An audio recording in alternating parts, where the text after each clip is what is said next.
Aujourd'hui, je vous propose d'aborder un sujet essentiel quand on parle de formation en ligne. Et un sujet, on va être franc, qui est très souvent balayé sous le tapis quand on conçoit des formations. Les évaluations formatives. Alors pourquoi est-ce que c'est si important? Parce que dans un environnement en ligne, s'assurer de la compréhension et de la motivation des apprenants, c'est encore plus important puisqu'on ne peut le mesurer directement au contact de l'apprenant comme dans une formation présentielle. C'est d'ailleurs un problème qu'on retrouve dans beaucoup de formations en ligne, des connaissances, mais est-ce qu'on est vraiment certain que notre apprenant est capable de les appliquer concrètement sur son projet?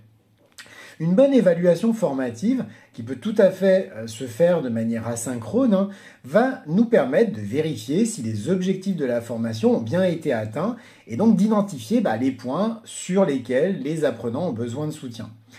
L'évaluation, elle va permettre également de donner un retour constructif aux apprenants en les aidant à comprendre leurs erreurs et à renforcer leurs acquis en dessinant des axes de progression.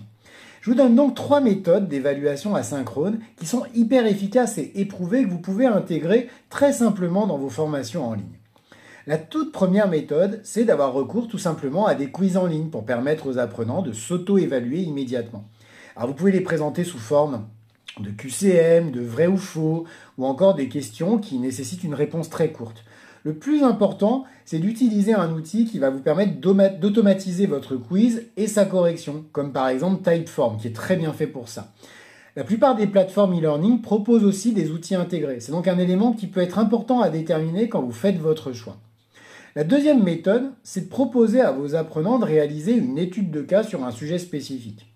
Attention, ce type de méthode, certes hyper qualitatif, ça nécessite que vous apportiez une correction et donc un feedback hyper personnalisé. Par exemple, dans une de mes formations au storytelling, je proposais à mes apprenants de développer, à partir d'une structure narrative spécifique, l'histoire de leur entreprise. Veillez à ce que vos apprenants puissent très facilement vous envoyer leur travail et à ce qu'ils puissent avoir un retour dans des délais raisonnables, pas dans 6 mois. C'est une excellente méthode que je propose en général sur des formations avec des sessions au nombre de participants très limité.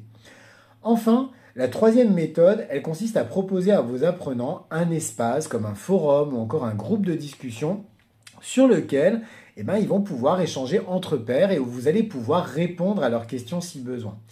Si vous avez peu de budget, vous pouvez proposer l'accès à un groupe Facebook. Ça marche très très bien. Néanmoins, les plateformes e-learning proposent aussi des outils avec des espaces dédiés sur lesquels vous allez pouvoir animer votre communauté.